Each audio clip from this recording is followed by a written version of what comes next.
이건 기회이기 때문에 수익이 복리로 막 늘어난단 말이야. 그래서 이게 엄청나게 중요하고 매도도 훨씬 잘할 수 있고 매수는 훨씬 더 수익률을 짧은 시간 안에 폭발적으로 낼 수 있는 개념이.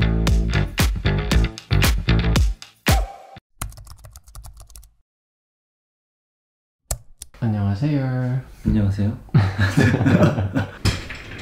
무슨 일로? 오늘은 턴어라운드 매매. 그 일로 찾아오셨구나. 네네. 조금 볼 일이 있어가지고. 그 뒤로 이렇게 돌아 집에 가세요. 볼일 보고 들어가야 돼서. 그러면 턴어라운드가 뭔가요? 턴어라운드. 오케이. 한번 할게요. 가보자. 간단하게 실적이 부진했던 회사가 실적이 반전되는 딱 개선되는 상황, 그 상황을 말하는 단어다. 여기서 이제 실적 얘기 나오면 사람들이 트레이딩이랑 뭔 상관이야 이렇게 바로 적대감을 표하는데 트레이딩이랑 이게 상관없어 보이지만 턴어라운드 하는 기업이나 산업을 알고 있으면 트레이딩 기회가 몇 배로 올라간다. 우리가 원칙을 지킨다는 전제에 트레이딩 기회가 뒤지기 없다는 걸 배우고 있잖아. 원칙을 지킨다는 건 엄격한 기준 하에만 들어가는 거기 때문에 기회가 없다. 근데 이건 트레이딩 기회를 만들어주는 개념이기 때문에 중요한 거지. 정보에 입각해서 우리가 시나리오를 쓸 수 있다는 거지. 그에 맞는 대응도 할 수 있게 되기 때문에 트레이딩이랑 상관없어 보이지만 오히려 엄청 중요한 거. 그러면 턴어라운드라는 게 산업에도 있고 기업에도 있는 것 같은데 무슨 차이예요? 산업이 이제 쇠퇴기, 침체기를 이제 겪다 보면은 다시 성장세로 돌아서는 시점이 있거든. 옛날에 워렌 버핏이 친환경 에너지보다 전통 에너지 회사들을 샀었던 경우가 있단 말이야. 사람들이 주목 안 할 때 친환경 아직 멀었다 이 전망으로 워렌 버핏은 사놓은 거지. 그래서 트레이딩도 이 접근법을 똑같이 차용할 수 있는데 사람들의 관심이 없어지지만 다시 관심을 받을 수밖에 없는 산업을 우리가 그 안에서 확률을 높일 수가 있단 말이야. 산업이 턴어라운드 하게 되면은 그 안에 기업들도 산업 안에서 자연스럽게 다 턴어라운드 한다는 거지. 그럼 이게 다 트레이딩 기회란 말이야. 이게 엄청 어려운 게 아니거든. 말이 어렵지. 단어들이 어려워서 그렇지. 산업에서의 턴어라운드라고 하면 사이클도 있을 수 있는 거 아니에요? 2009년에 차화정이 우리가 흥행했던 것도 사이클의 상승 곡선이 찾아와서 였다고 봐도 되거든. 산업 사이클을 우리가 먼저 이해하고 있다. 그럼 턴어라운드를 이용해서 트레이딩을 오를 때 내릴 때 오를 때 내릴 때 계속 탈 수 있는 거지. 장기 투자도 턴어라운드 하는 종목들 쭉 포트폴리오 깔아놓고 트레이딩 할 때는 뷰를 롱으로 잡아놓고 이건 기회이기 때문에 수익이 복리로 막 늘어난단 말이야. 그래서 이게 엄청나게 중요하고 매도도 훨씬 잘할 수 있고 매수는 훨씬 더 수익률을 짧은 시간 안에 폭발적으로 낼 수 있는 개념이 이제 턴어라운드에서 많이 나오지. 그러면 보통 턴어라운드를 일으키는 요인들에는 어떤 게 있어요? 우리가 반도체를 예시로 들면은 올해 핫한 게 뭐 AI 그리고 로봇 이런 거잖아. 반도체 수요가 증가할 거라는 예상이 들잖아. 그러면 이제 그 산업들이 다음 사이클의 중심이 된다. 그러면 이제 환율 이런 정책적인 상황이 우호적으로 타이밍이 맞는다. 그러면 반도체 사이클은 다시 우상향 사이클을 맞이할 수 있거든. 물론 100%는 아니지만 전체 트렌드에 맞춰서 거기에 필요한 소재, 제품 그런 걸 갖추고 있는 기업들이 이제 턴어라운드 하게 되면서 그 아래 밸류체인 하단에 있는 업체들까지 수혜를 본단 말이야. 그러면 이제 그 기업들의 온기가 퍼지면서 트레이딩 기회를 많이 주지. 삼전이 사이클이 돌아오면은 하이닉스도 자연스럽게 수혜를 같이 입잖아. 그럼 하이닉스 하청, 뭐 삼성전자 하청 수백 개가 있잖아. 그럼 이제 그 기업들 다 턴어라운드 하는데 그런 변화들이 있다는 거지. 트렌드나 기술 변화나 이런 정책 등을 잘 팔로우 해야 되는 것도 이런 거겠네. 턴어라운드 할 수 있는 산업이나 기업들이 어떤 게 있는지 알 수 있는 거겠네. 그치. 보통 그래서 탑다운 방식으로 잘 내려오는 게 중요한데 특정 기업 하나로만 하면은 미스나는 경우가 많이 있어. 그러면 산업이 턴어라운드일 경우에는 소형주가 대형주보다 상승폭이 더 큰가? 당연히 소형주가 대형주보다 상승폭이 크고 턴어라운드한 산업을 잘 분석해놓고 이해해놓고 있는다? 그럼 그 추세로 1년, 2년 동안에 되게 큰 수익을 낼 수 있어. 상승장에서. 그래서 트레이더들은 이제 계속 따라다니면서 상승 추세 안에서 롱 포지션 중심으로 막 거래한단 말이야. 계속 상승 추세가 이어지니까? 그치. 상승 추세라 그래도 이렇게 오르는 게 아니라 이렇게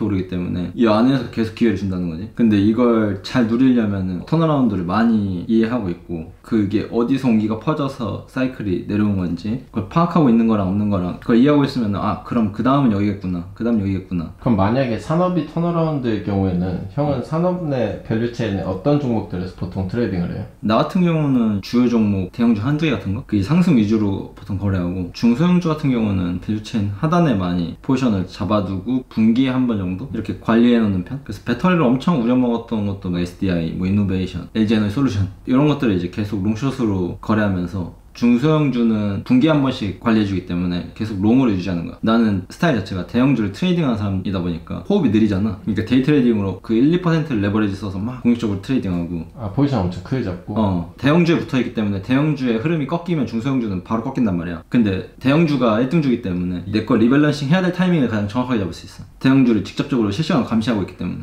그래서 중소형주를 분기 한 번씩 관리할 때도 유리한 면이 있지. 그럼 중소형주는 그때는 어떻게 보면 장기 투자라는 거네. 그치, 분기에 한 번. 전체적인 어쨌든 비율 자체는 롱으로 잡았기 때문에. 그치. 그리고 기본적으로 상승 추세에서 있는 종목을 롱으로 계속 거래한다는 거는 물려도 탈출 기회를 많이 줘. 이게 리스크를 조금 많이 줄여주지. 그러면 턴어라운드 할 뭔가 산업이나 예상 종목을 발굴하기 위해서 도움되는 지표들은 어떤 게 있어요? 보통 나는 이제 산업동향 리포트를 많이 보고, 그리고 환율, 이제 그리고 정책 변화, 이게 도움이 제일 많이 되는 것 같아. 이게 재료에서 가장 큰 이슈가 되는 것 같고, 그리고 글로벌 뉴스는 사실 그냥 일상에서 많이 보는 게 중요하지. 제일 중요한 것 같은 경우는 지금 미국 시장을 한국이 따라간다고 봐도 무방할 정도잖아. 그래서 이제 미국의 시총 상위주들이 어디로 방향성을 계속 가져가는지 그걸 계속 팔로우하면서 국내 대기업 그리고 중소기업 이런 것들 관종으로 업데이트 해주는 거, 그런 것들 계속 업데이트하고 팔로우하고 있으면 때가 온단 말이야. 돈을 푸는 시점. 그럼 금리 인상을 멈춥니다. 다시 경기를 부양하기 위해서 금리를 내리겠습니다. 이 시점을 모두가 주식장들 기다리고 있거든. 약속의 시간인가요? 약속의 시간이야. 지금 나오는 모든 뉴스를 다 그날을 기다리고 있는 거야. 연준이 어쩌고저쩌고, 파월이 어쩌고저쩌고, 고용지표가 어쩌고저쩌고 다 그날 기다리고 있는 거야. 그 시점이 다가오면은 산업들 안에서 이제 성장주가 나오고 턴어라운드 산업이 나오고 수익률 파티가 이제 시작되는 거지. 과거에는 사실 미국 증시 동향만 보면 됐거든. 근데 이제는 중국 쪽 동향도 많이 보는 게 중요해. 시장 전반에서 중국이 입지가 커지고 있고 미국이 입지가 약해지고 있기 때문에 점점 더 우리는 1년, 2년 지날수록 중국 증시를 많이 신경 쓸 필요가 있지. 그러면 턴어라운드 예상 종목을 미리 발굴할 수도 있어요? 사실 이건 되게 나는 어렵다고 보는데, 같이 투자 진짜 잘하는 분들이 이거 잘하는 경우가 많고, 이건 애널리스트들조차도 파악하기 굉장히 힘들고 예측하기 굉장히 어려워. 왜냐면 실제로 예상치 못한 이벤트 혹은 기업들 막 경쟁 환경, 거기가 갑자기 막 급속도로 뭔가 변화가 컸다, 이런 시점에 일어나는 경우가 많거든. 그래서 정치적인 상황, 갑자기 밖에 있는 뭐 산업 동향, 이런 것들로 인해서 급변하는 경우가 많이 있어가지고 정책 방향, 산업 동향, 이벤트, 그런 것들을 통해서 턴어라운드에 어떻게 영향을 주는지, 거기서 트레이딩 기회가 뭐가 나올지 그걸 많이 접하고 하는 게, 내가 보통 그런 식으로 해가지고. 턴어라운드와 어닝 서프라이즈의 차이점은 뭐예요? 좋은 질문인데요. 이것도 되게 헷갈리기 쉽잖아. 비슷한 말 같아서. 근데 턴어라운드는 실적이 안 좋아졌다가 시장 경쟁에서 이겼어. 그러면 사업 환경이 좋아질 거 아니야? 그럼 이건 추세적으로 우상향할 수 있는 좋은 환경이라는 거지, 회사 입장에서. 그러니까 추세적인 전환이고 추세가 이어질 수 있는 개념을 많이 포함하는 경우가 턴어라운드에 많고, 어닝 서프라이즈 자체는 보통 그냥 애널리스트의 전망치를 상회하는 실적을 낸 것 뿐이지. 물론 이제 턴어라운드처럼 추세적으로 연속되는 경우도 있지만 그걸 표현하는 단어는 아니지. 턴어라운드 자체는 대부분 안 좋아졌다가 좋아진 이 하나의 케이스를 보통 중심적으로 이야기하는 뉘앙스라고 보면 돼. 턴어라운드를 기반으로 매매를 할 때 조심해야 하는 게 있다면 뭐가 있을까요? 이건 이번 분기에 반드시 턴어라운드 한다, 이런 식으로 확신해서는 안 되고, 전체적으로 시장 전반의 환경을 계속 모니터링 하면서 거시, 그리고 미시적인 환경, 그런 상황을 계속 점검하면서 천천히 방향성을 잡아야 돼. 그 다음에 이제 턴어라운드가 실현되기 전까지 실제로 시간이 좀 걸리거든. 그러니까 숫자가 보이기 이전부터 스마트머니가 들어오기 때문에 추세가 먼저 시작돼. 차트가 항상 선행한다는 게 이런 말이야. 차트에 모든 게 반영된다라는 이야기를 하잖아. 그러니까 실적이 실제로 안 올라도 그걸 예상하고 스마트머니가 들어오기 때문에 먼저 올라버리는 거지. 선반영 뭐 이런 게 다 그런 말이야.